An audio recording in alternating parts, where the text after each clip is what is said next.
சாதனைகளை எதையும் சொல்ல முடியாம அவதூறுகளையும் தரந்தாழ்ந்த பேச்சுக்களையும் நம்பி பரப்புரை செய்து கொண்டிருக்கிறார். யாரு? எதிர்கட்சி தலைவர் பழனிசாமி அவர்கள். பழனிசாமின்னு சொன்னா அது பொய், பித்தர் அப்படிதான் வரும். பழனிசாமி சொல்லிருக்கக்கூடிய பொய்களை ஒரு புத்தகமே போடலாம். அந்த அளவுக்கு பொய்களை சொல்லிக் கொண்டிருக்கிறார். 5 முறை முதலமைச்சராக இருந்த நம்முடைய தலைவர் கலைஞர் அவர்களை பற்றி பச்சை பொய்ய பேசின பழனிசாமிக்கு நான் நெல்லையிலே அதற்கு பதிலடி கொடுத்திருக்கிறேன். தான் சொன்ன ஒரு பொய்யிலிருந்து தப்பிக்க அடுத்தடுத்த பொய்களை கூச்சமே இல்லாம சொல்ல தொடங்கி இருக்கிறார். என்ன சொல்லுகிறார்? பெருந்தலைவர் காமராஜருக்கு நாம் இடம் தர மறுத்தோமா, அதேபோல அம்மையார் ஜானகி எம்ஜிஆர் அவர்களுக்கு இடம் தர மறுத்தோம்னு உளதை கூட்டி இருக்கிறார். சங்கை கூட்டணியில் சேர்ந்த காரணத்தால அவங்கள போலவே வாட்ஸ்அப் வதந்திகளை வாந்தி எடுத்துக்கிட்டு இருக்கிறார். பெருந்தலைவர் காமராஜர் மறைவிட்ட போது சொந்த மகனை போல உடனிருந்து இறுதி நிகழ்வுகளை செஞ்சவர் நம்முடைய தலைவர் கலைஞர் அவர்கள். காமராஜருடைய திருவுடல தேனாம்பட்டை காங்கிரஸ் மைதானத்தில் பொதுமக்கள் அஞ்சலிக்காக வைக்கலாம்னு சொன்னப்போ அவர் ஒரு கட்சிக்கு மட்டும் தலைவர் இல்ல, எல்லோருக்குமான தலைவர், முன்னாள் முதலமைச்சர் காரணத்தால ராஜாஜி மண்டபத்திலே தான் வைக்கணும்னு சொன்னவர் தலைவர் கலைஞர் அவர்கள். அவரை கிண்டி காந்தி மண்டபத்தில் தகனம் செய்ய முடிவெடுத்து நள்ளிரவு மழையில நனைஞ்சபடி இடத்தை தேர்வு செஞ்சார். அவர் போன கார் லைட்டை போட்டு இரவு மழை பெஞ்சுக்கிட்டு இருக்கு. அப்போ அந்த இடத்தை தலைவர் கலைஞர் தான் தேர்வு செஞ்சார். அது மட்டும் இல்ல, முப்படை வீரர்கள் தூக்கிட்டு வந்த பெருந்தலைவர் காமராஜருடைய உடலை வாங்கி பீரங்கி வண்டியில வச்சது யார் தெரியுமா? தலைவர் கலைஞரும் அன்றைய கர்நாடக முதலமைச்சர் தேவராஜ அரசு அவர்களும் தான். அதே திமுக அமைச்சராக இருந்த ராஜாராம் ஆகியோர் தான். தகன மேடைக்கு அருகே இந்திரா காந்தி அம்மையாரோடு கலைஞரும் இருந்தார். இதெல்லாம் வரலாறு. பழனிசாமி அவர்கள் சொன்ன பொய் உண்மைன்னா அந்த காலத்திலே இந்த பிரச்சனை சர்ச்சையாக இருக்கும் அல்லவா, பத்திரிகையில் செய்தியாக வந்திருக்கும். ஆனால் அப்படி எதுவும் நடைபெறவில்லை. ஆனால் தமிழ்நாட்டு காங்கிரஸ் தலைவர்கள் எழுதின புத்தகங்கள்ல கலைஞரை பற்றி புகழ்ந்துதான் இந்த விஷயம் குறித்து எழுதியிருக்கிறார்கள். அதே போல ஜானகி எம்ஜிஆர் அவர்கள் மறைந்த சில நாட்களிலேயே ராமாவரம் தோட்டத்தில் இருக்கக்கூடிய எம்ஜிஆர் இல்லத்தில் ஜானகி எம்ஜிஆருடைய படத்தை திறந்து வச்சவர் தலைவர் கலைஞர். ஆர் வீரப்பன், ராமசாமி உடையார், வழக்கறிஞர் NC ராகவாச்சாரி ஆகியோரும் உடனிருந்த நிகழ்வு. சில காலம் மட்டுமே முதலமைச்சராக இருந்த ஜானகி எம்ஜிஆர் படத்தை அதிமுக தலைவர்களை கோட்டையில, முதலமைச்சர் பிரதமர் வரிசையா இருக்கும் பாருங்க, அந்த கோட்டையில கூட மாட்டல. ஆனா தலைவர் கலைஞர் தான் 1996ஆம் ஆண்டு ஆட்சிக்கு வந்த பிறகு கோட்டையில அவங்க படத்தை மாட்ட சொன்னார். அந்த அளவுக்கு மதிச்சார். ஆனால் முந்தா நாள் அடிச்ச காத்துல முதலமைச்சராகி மக்களால் தூக்கி எறியப்பட்ட பழனிசாமிக்கு இதெல்லாம் தெரியுமா? தப்பு பண்ணா வருத்தம் தெரிவிக்கிறதா நல்ல மனிதனுக்கு இலக்கணம். அதை விட்டுட்டு மேலும் மேலும் பொய்களை சொன்னால் பழனிசாமி இன்னும் அசிங்கப்பட்டு தான் போவார். இப்ப புதுசா இன்னொரு பொய்ய சேர்த்திருக்காரு. என்னன்னா, அரசு ஊழியர்களை ஆசை வார்த்தை காட்டி திமுக அரசு ஏமாத்திடுச்சு என்று பழனிசாமி பேசியிருக்கிறார். அப்படி ஏமாத்தி இருந்தா அரசு ஊழியர்கள் சங்க நிர்வாகிகள் என்னை கோட்டையில வந்து சந்திச்சு நன்றி சொல்லி எனக்கு இனிப்பு ஊட்டி இருப்பாங்களா? சொல்லுங்க. நிறைவேற்றவே முடியாதுன்னு சொன்ன அதை நாம செஞ்சிட்டோம். அதை தாங்கிக்க முடியாத கடுப்புல பழனிசாமி இப்படியெல்லாம் பேசிட்டு திரிகிறார். லட்சக்கணக்கான அரசு ஊழியர்களை நாங்க மகிழ்ச்சியில் ஆழ்த்தி இருக்கிறோம். அரசு ஊழியர்களை, ஆசிரியர்களை கொடுமைப்படுத்தி கொச்சைப்படுத்தி அவங்களுக்கு தர ஊதியத்தையும் இழிவுபடுத்தி பேசிய பழனிசாமிக்கு அவங்க கிட்ட இருந்து ஸ்வீட்டும் கிடைக்காது, அவங்களோட ஓட்டும் கிடைக்காது. இதான் உண்மை.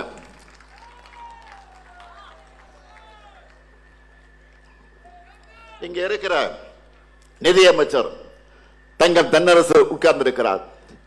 அதை எப்படியாவது நிறைவேற்ற வேண்டும் என்று எவ்வளவு முயற்சி எடுத்தோன்னு அவருக்கு முழு விவரம் தெரியும். நம்மோட வரிப்பணம் மொத்தத்தையும் வாங்கி பாஜக ஆளும் வடமாநிலங்களுக்கு ஒன்றிய அரசு கொடுக்கிறாங்க. இதனால் ஏற்படுத்தப்படுகிற செயற்கையான நிதி நெருக்கடி மீறி இந்த ஓய்வூதிய திட்டம் உள்ளிட்ட எல்லாவற்றையும் நாம நிறைவேற்றி காட்டியிருக்கிறோம். அரசு ஊழியர்களுக்கு மட்டுமா துரோகம் செஞ்சாரு? பழனிசாமி துரோகம் பண்ணாத தரப்பே தமிழ்நாட்டில் இருக்க முடியாது. 3 வேளாண் சட்டங்கள் ஆதரித்து உழவர்களுக்கு துரோகம், பொள்ளாச்சியில பாலியல் குற்றவாளிகளை காப்பாற்ற முயற்சி பண்ணி பெண்களுக்கு துரோகம், குடியுரிமை திருத்த சட்டம், திருத்த சட்டம், பாஜகவோட எல்லா சட்டத்துக்கும் ஆதரவு கொடுத்து சிறுபான்மை சமூகத்துக்கு துரோகம், கட்சியில உங்களை வளர்த்து விட்ட செங்கோட்டையனுக்கு துரோகம், பதவி கொடுத்த அம்மையார் சசிகலாக்கு தினகரனுக்கு துரோகம், சகோதரர் ஓபிஎஸ் அவர்களுக்கு துரோகம், உங்க ஆட்சியை காப்பாத்தின முன்னாள் சட்டப்பேரவையுடைய தலைவர் தனபால் அவர்களுக்கே சீட்டு கொடுக்காம துரோகம், எல்லாத்துக்கும் மேல மாநில உரிமைகளுக்கு எதிராக செயல்பட்ட பாஜகவை எதிர்த்த அம்மையார் ஜெயலலிதா அவர்களுக்கு அதே பாஜகவோடு இன்றைக்கு கூட்டணி வச்சு துரோகம் செஞ்சிருக்கிறார். இப்ப நான் சொன்ன துரோகத்தை உங்களால் என்ன முடிஞ்சிச்சா? ஆனா பழனிசாமியுடைய தோல்விகளை நீங்க எண்ணிடலாம். ஏற்கனவே 10, அடுத்த 11 இல்லையா? பாகுபலி படத்துல சத்யராஜை பார்த்து சொல்ற மாதிரி ஒரு டைலாக் வரும், விசுவாசத்துக்கு ஒரு உருவம் இருந்தா அது நீதான் கட்டப்பா அப்படின்னு ஒரு வசனம் வரும். அதுபோல துரோகத்துக்கு ஒரு உருவம் கொடுத்தா அது பழனிசாமி தான். இப்படி தன்னையே நம்பிய அத்தனை பேருக்கு அல்வா கொடுத்த பழனிசாமி பேசுறத மக்கள் எப்படி நம்புவாங்க? அதுவும் நீங்க ஆட்சி செஞ்ச லட்சணத்தை தான் தமிழ்நாடு 4 வருஷம் பார்த்துச்ச. அதுக்கெல்லாம் முடிவு கட்டி 2021 ஆட்சிக்கு வருவதற்கு முன்பு சொன்ன வாக்குறுதிகள் எல்லாம் படிப்படியா நிறைவேற்றி மக்கள் நம்பிக்கை பெற்ற அரசு நம்முடைய திராவிட மாடல் அரசு. வெற்றி பெற்ற தொகுதி, வெற்றி பெறாத தொகுதி, வெற்றி பெற்ற மாவட்டம், வெற்றி பெறாத மாவட்டம் என்கிற எந்த பாகுபாடும் காட்டாம எல்லா பகுதிகளையும் வளர்த்தெடுத்து இருக்கிறோம். அதனாலதான் நகர்ப்புற உள்ளாட்சி தேர்தல் 2024 நாடாளுமன்ற தேர்தலில் தமிழ்நாடு முழுக்க முழு வெற்றிய மக்கள் நமக்கு கொடுத்தாங்க. இப்போ 2030 ஆண்டுக்குள்ள தமிழ்நாட்டை எப்படியெல்லாம் வளர்க்க போகிறோம், வளர்த்தெடுக்க போகிறோம்னு தொலைநோக்கு கொண்ட செயல் திட்ட அறிக்கையா திமுகவுடைய தேர்தல் அறிக்கையை வெளியிட்டிருக்க, திமுகவுடைய தேர்தல் அறிக்கையை வெளியிட்டிருக்கிறான். அதாவது நம்ம சூப்பர் ஸ்டாரை களத்தில் இறக்கி நான் பிரச்சாரத்தில் இறங்கி இருக்கிறேன். ஒரு பாட்டு வரும், சூப்பர் ஸ்டார் யாருன்னு கேட்டா சின்ன குழந்தை சொல்லணும் பாட்டு ஞாபகம் இருக்கு அவங்களுக்கு? அந்த மாதிரி இது சூப்பர் ஸ்டார். இப்போ எல்லாரும் இதை தான் பேசுறாங்க. என்ன பேசுறாங்க? மகளிருக்கு மாதம் 1000 ரூபாய் உரிமை தொகைன்னு சொன்னோம். இன்னைக்கு இந்தியாவுக்கு மாடலா நம்ம கலைஞர் மகளிர் உரிமை திட்டம் மாறிடுச்சு. இந்த திட்டத்தால பலருடைய வாழ்க்கையை மாறிடுச்சு. செல்வி என்ற சகோதரி ஒரு பேட்டி கொடுத்துருக்காங்க, நீங்களும் பார்த்திருப்பீங்க, நானும் பார்த்தேன். கணவரை இழந்துட்டாங்க, 2 பெண் பிள்ளைகள், வீட்டு வேலைக்கு போய் குடும்பத்தை காப்பாத்துறாங்க. தினமும் ஒரு வீட்டை சுத்தம் பண்ணி பாத்திரங்கள் எல்லாம் கழுவி வைக்கணும்னா அதுக்கு குறைஞ்சு 1 மணி நேரம் 2 மணி நேரம் ஆகிடும். இப்படி நிறைய வீடுகளுக்கு போய் வேலையை பார்க்கணும், உடம்பெல்லாம் வலிக்கும். ஆனா இப்ப மாசம் 1000 ரூபாய் மகளிர் உரிமை தொகை கிடைக்கிறதுனால ஒரு வீட்டை குறைச்சிட்டேன்னு அவங்க சொல்றாங்க. வெறும் 1000 ரூபாய் இதை வச்சு என்ன பண்ண முடியும்னு கேட்டாங்களா? செல்வி போன்ற சகோதரிகளுக்கு தினமும் 1 மணி நேரம் ஓய்வை இந்த திட்டம் வழங்கி இருக்கு. இனி அந்த மகளிர் உரிமை தொகை மாசம் 1000 இல்ல 2000 ரூபாயாக அதிகப்படுத்தி வழங்கப்படும். தாய்மார்கள்லாம் ஹாப்பியா? தாய்மாரை கை கூட்டி ஹாப்பின்னு சொல்லுங்க. அதுக்கு ட்ரெய்லர் தான் கோடைக்கால சிறப்பு நிதி. அந்த நிதியை சேர்த்து அண்மையிலே கொடுத்த 5000 ரூபாய் வந்துச்சா இல்லையா? அதே போல மதுரையை சார்ந்த அர்ச்சனா என்கிற சகோதரி காலை உணவு திட்டத்தால பயனடைந்து கொண்டிருக்கக்கூடிய கதையை சொன்னாங்க. வசதி இல்லாத காரணத்தால ஒரு நாளைக்கு ஒரு வேளை தான் சமைப்போம், காலையில சமைக்க மாட்டோம். முன்னாடி எல்லாம் சாப்பிடாம பள்ளிக்கூடத்துக்கு போன என் பெண்ணுக்கு இப்போ காலை உணவு திட்டத்தால டைமுக்கு சூடான உணவு கிடைக்குது. அதுவும் சாம்பார்ல போடக்கூடிய காய்கறிக்காகவே விரும்பி சாப்பிட்றான். சிலம்ப போட்டி இருக்கு பாருங்க, அந்த சிலம்பம் போட்டியில கலந்துக்கிட்டு நிறைய பரிசுகள் எல்லாம் வாங்கிட்டு இருக்கிறான். நான் படித்த காலத்தில் இப்படி எல்லாம் ஒரு திட்டம் இருந்திருந்தா நானும் காலேஜுக்கு போய் படிச்சு பெரிய ஆளாகிருப்பேன் என்று நெகிழ்ச்சியோடு சொல்றாங்க. அந்த காலை உணவு திட்டத்தையும் அடுத்து அமைய உள்ள நம்முடைய ஆட்சியில இப்போ 5ஆம் வகுப்பு வரை தான் இப்போ. ஆனா நாம மீண்டும் வெற்றி பெற்று ஆட்சிக்கு வர்றப்போ 8ஆம் வகுப்பு வரை அந்த திட்டத்தை விரிவுபடுத்த இருக்கிறோம். இப்படி நம்முடைய ஒவ்வொரு திட்டத்துக்கு பின்னாடியும் ஒரு குடும்பம், ஒரு தலைமுறை, ஒரு ஊரே வளர்ச்சி அடைந்த கதைகள் நிறையவே இருக்கு. இளைஞர்களுக்கெல்லாம் கட்டணம் இல்லாமல் வேலைவாய்ப்புக்கான திறன் பயிற்சிக்கு வழங்க நான் முதல்வன் திட்டத்தை அடுத்த கட்டமா நான் முதல்வன் 2.0 செயல்படுத்த போறோம். அதே போல புதுமை பெண் தமிழ் புது திட்டத்தில் கல்லூரிக்கு போகக்கூடிய மாணவர்களுக்கு இப்போ மாதம் 1000 வழங்கிட்டு இருக்கோம் இல்லையா? இனி அதை 1500 ரூபாய் உயர்த்தி வழங்க போறோம். அது மட்டுமல்ல, மாணவர்களுக்கு 5 ஆண்டு காலத்தில் வர இருக்கக்கூடிய 5 ஆண்டு காலத்தில் 35 லட்சம் கல்லூரி மாணவர்களுக்கு லேப்டாப் கொடுக்க போறோம். முதியோர், மாற்றுத்திறனாளிகள், ஆதரவற்ற பெண்கள் என எல்லோருக்குமான உதவித்தொகையும் டபுள் மடங்காக உயர்த்தி வழங்கப்பட இருக்கு. எல்லா சட்டமன்ற தொகுதிகளிலும் முதல்வர் படைப்பகங்கள் அமைக்க போறோம். இது நூலகம் மட்டுமல்ல, மீட்டிங் ரூம், ஆபீஸ் ரூம், அதிவேக இன்டர்நெட் வசதி, எல்லா வசதிகளும் கொண்ட கட்டடமாக முதல்வர் படைப்பகம் இருக்கும். தனியார்ல ஆயிரக்கணக்கான செலவாகிற வசதிகளை மிக மிக குறைந்த கட்டணத்தில் வழங்க போறோம். பால் கொள்முதல் விலைய லிட்டர் ஒன்றுக்கு 5 ரூபாய் உயர்த்தி வழங்க போறோம். எல்லாத்துக்கும் மேல பெண்கள் ஒவ்வொருத்தரும் மகிழ்ச்சி அடையக்கூடிய வகையில் ஒரு அருமையான திட்டம், ஒரு அல்டிமேட் அறிவிப்பை வெளியிட்டு இருக்கிறோம்.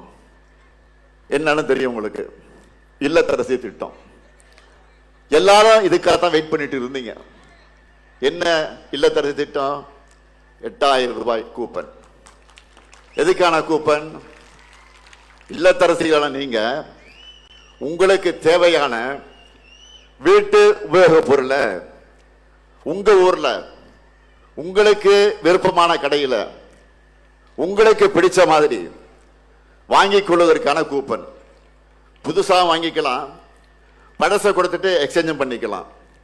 என்ன வாங்கணும், எப்படி வாங்கணும், எந்த கடை, எந்த கலர், எல்லாமே உங்களுடைய சாய்ஸ் தான். உங்க கனவு யாராவது தலையிட்டா விடாதீங்க, சும்மா உங்க இஷ்டத்துக்கு, உங்க சாய்ஸ் இது. இந்த கூப்பனை கொடுத்து என்னென்ன வாங்கலாம், எதை விரும்பி கேட்கலாம் நீங்க? Washing machine, fridge, TV, grinder, mixie, microwave oven, மின்னடுப்பு போன்ற எந்த பொருளையும் நீங்க வாங்கிக்கலாம். என்னை பொறுத்தவரை நம்ம குடும்பத்தலைவருடைய வீட்டு வேலை சுமை பெருமளவு குறைஞ்சிரும். அதுதான் இந்த திட்டத்துடைய முக்கிய நோக்கம். இன்னைக்கு தமிழ்நாடு முழுக்க இந்த திட்டத்தை பத்தி தான் எல்லோரும் மகிழ்ச்சியா பேசிட்டு இருக்காங்க. ஒருத்தர் தான் சோகமா இருக்காரு. யார் அவரு? பழனிசாமி. இல்லத்தரசி திட்டத்தை கிடைச்ச வரவேற்பை பார்த்துட்டு இதுல திமுக காரங்க கமிஷன் அடிப்பாங்க என்ற அடிப்படை இல்லாம புலம்பிட்டு இருக்காரு. பணத்துக்கு பதிலாக கூப்பன் தரோம். மக்கள் கடையில கொடுத்து பொருளை வாங்கிக்க போறாங்க. இது எங்க ஊழலும் கமிஷன் வந்துச்சு? தன்னை போலவே பழனிசாமி எல்லோரையும் நினைச்சிட்டாரு. எது எப்படியோ இல்லத்தரசு அறிவிப்பால் எதிர்கட்சி தலைவர் பழனிசாமி இப்போ ஃபியூஸ் போன சாமி ஆயிட்டாரு. தேர்தல் அறிக்கையில் இன்னும் சில அறிவிப்புகள் இருக்கு. தொழிற்சாலைகள் அதிகமுள்ள நகரங்கள்ல பெண்கள் வேலைக்கு செல்வதை எளிதாக்கும் பொருட்டு 1000 குழந்தைகள் காப்பகங்கள் உருவாக்க போறோம். திராவிட மாடல் 2.0 பிற்படுத்தப்பட்டோர், மிகவும் பிற்படுத்தப்பட்டோர், சீர்மரபினர் ஆகியோர் தொழில் தொடங்குவதற்கு உச்சவரம்பு 30 லட்சம் ரூபாயாக உயர்த்தப்படும். கட்டுமான தொழிலாளர்களுக்காக தமிழ்நாடு முழுக்க 500 உழைப்பாளர்கள் கூடங்கள் அனைத்து வசதிகளோடு அமைக்கப்படும். மகளிர் சுய உதவி குழு பெண்கள் ஷேர் ஆட்டோ வாங்க மானியத்தோடு கூடிய வங்கி கடன் பெற்றுத்தரப்படும். நெசவாளர்களின் நலனுக்காக தமிழ்நாட்டில் 10 கைத்தறி பூங்காக்கள் அமைக்கப்படும். 50 கைத்தறி குழுமங்கள் அமைக்கப்படும். 10,000 கைத்தறிகளை 90 விழுக்காடு மானியத்தோடு நவீனப்படுத்துவோம். முதியோர்களுக்கான அன்புச்சோலை இல்லங்கள் எல்லா மாவட்டங்களிலும் அமைக்கப்படும். அனைத்து தரப்பு அரசு பள்ளிகளிலும் 100 விழுக்காடு ஸ்மார்ட் வகுப்பறைகள் அமைக்கப்படும். கலைஞர் கனவு இல்லம் உள்ளிட்ட திட்டங்கள் மூலமா வீடற்ற ஏழைகளுக்கு அடுத்த 5 வருஷத்துல 10 லட்சம் வீடுகள் கட்டித்தரப்படும். இங்க இருக்கக்கூடிய விருதுநகர் சுற்று வட்டார மக்களை மகிழ்விக்க ஸ்பெஷல் வாக்குறுதிகளும் இருக்கு. என்னன்னா, விருதுநகர் தூத்துக்குடியில பசுமை பட்டாசு உற்பத்தி ஊக்குவிக்கப்படும். தமிழ்நாடு பனைமர தொழிலாளர்கள் நல வாரியத்தில் பதிவு செஞ்சிருக்கக்கூடிய பனை தொழிலாளர்களுக்கு தேவையான பனைமரம் ஏறக்கூடிய கருவிகள் உட்பட இதர கருவிகள் 100 விழுக்காடு மானியத்தோடு வழங்கப்படும். தமிழ்நாடு பனைமர தொழிலாளர்கள் நல வாரியத்தில் பதிவு செஞ்சிருக்கக்கூடிய பனை தொழிலாளர்களுக்கு காப்பீடு வசதி ஏற்படுத்தப்படும். அவங்க குடும்பத்திற்கு கல்வி, மருத்துவம் ஆகியவற்றுக்கு கூடுதல் உதவிகள் வழங்கப்படும். இப்படி தமிழ்நாட்டின் ஒவ்வொரு துறையும் ஒவ்வொரு தரப்பினரையும் மனசில் வச்சு தேர்தல் அறிக்கையை ரெடி பண்ணி இருக்கோம். எப்படிப்பட்ட அறிக்கை இது? 6லிருந்து 60 வரை, பெண்கள் முதல் ஆண்கள் வரை, இளைஞர்கள் முதல் முதியோர் வரை. திமுக தேர்தல் அறிக்கை எல்லாருக்கும் பிடிக்கும், பிடிக்காதவங்களே இருக்க முடியாது. அதனால்தான் இதை 2026 தேர்தல் களத்தினுடைய சூப்பர் ஸ்டார்னு சொல்லி நான் அறிமுகப்படுத்தினேன். வாக்குறுதியை யார் வேண்டுமானாலும் கொடுக்கலாம், ஆனா திமுக கொடுக்கிற வாக்குறுதியை தான் மக்கள் நம்புகிறார்கள். மற்றவங்க என்ன சொன்னாலும் அதுக்கு எந்த மதிப்பும் கிடையாது. யார் சொல்றாங்க என்பதை பொறுத்துத்தான் அதுக்கான மதிப்பு. என்டிஏவை பொறுத்த வரைக்கும் தமிழ்நாட்டுக்கு எதிராக எல்லா வேலையும் பார்த்துட்டு தேர்தல் வந்தா மட்டும் தமிழ் மேல பாசம் இருக்கிற மாதிரி காமராஜர், எம்ஜிஆர் மாதிரி தலைவர்களை சொந்தம் கொண்டாடவும் கிளம்பிடுறாங்க. இவங்களோட சங்கி கூட்டம் தான் 1966ஆம் ஆண்டு காமராசரை டெல்லியில வீட்டோட வச்சு கொளுத்த பார்த்தாங்க. மனித தர்மத்திற்கும் காமராசரின் மனித தர்மத்துக்கும் நடக்கக்கூடிய பலாத்கார போராட்டம்னு தந்தை பெரியார் கண்டிச்சார். இப்படி காலந்தோறும் தமிழ் மீதும், தமிழர்கள் மீதும், தமிழ் தலைவர்கள் மீதும், தமிழ் பண்பாட்டின் மீதும் இவங்களுக்கு வெறுப்பு தான். இப்படிப்பட்ட தமிழின விரோதிகளோட பழனிசாமி கூட்டணி வச்சிருக்கிறார். பாஜகவுடைய ஒரே நோக்கம் தமிழ்நாட்டின் வளர்ச்சியை தடுக்கிறது தான். என்டிஏ ஆட்சி தமிழ்நாட்டுக்கு வந்தா என்ன ஆகுன்னு நாம கற்பனை பண்ணி கூட பார்க்க வேண்டிய அவசியம் இல்லை. இந்தியா முழுக்க பாஜக புகழ்ந்த மாநிலங்கள் என்ன கதியில் இருக்கு? பாஜக கூட கூட்டணி சேர்ந்த தலைவர்களும் கட்சிகளும் என்ன ஆனாங்கன்னு பார்த்தால நமக்கு பதில் கிடைச்சிடும்.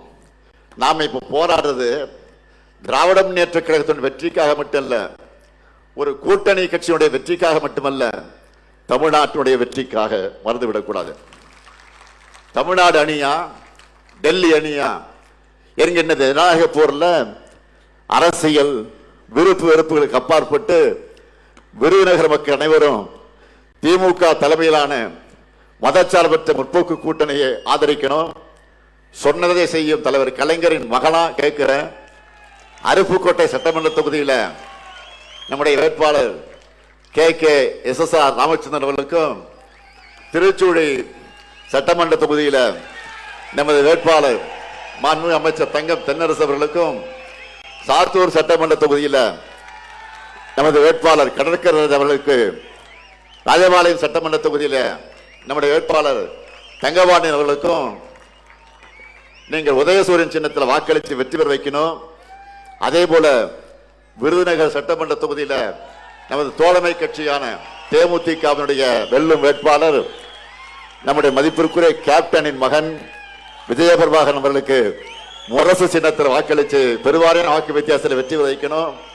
சிவகாசி சட்டமன்ற தொகுதியில் சகோதரர் ராகுல் காந்தியின் ஆதரவு பெற்ற காங்கிரஸ் கட்சியின் வேட்பாளர் அசோகனுக்கு கை சின்னத்தில் வாக்களித்து வெற்றி பெற வைக்கணும். ஸ்ரீவில்லிபுத்தூர் சட்டமன்ற தொகுதியில் நம்முடைய தோழமை இயக்கமாம் இந்திய கம்யூனிஸ்ட் கட்சியை சேர்ந்த தோழர் மகாலிங்கம் அவர்களுக்கு கதிர் அருவாள் சின்னத்தில் நீங்கள் உங்கள் பொன்னான வாக்கு அளிக்கணும். அமையவருக்கும் திராவிட மாடல் 2.0 ஆட்சியில் எங்க சாதனைகளை நாங்களே முறியடைக்கக்கூடிய வகையில் ஆட்சியை வழங்குவோம். நாடு வளம் பெற, நல்லாட்சி தொடர்ந்திட ஆதரிப்பீர். மதச்சார்பற்ற முற்போக்கு கூட்டணி வேட்பாளர்களை வெல்வோம் ஒன்றாக, வெல்வோம் ஒன்றாக, வெல்வோம் ஒன்றாக. நன்றி, வணக்கம்.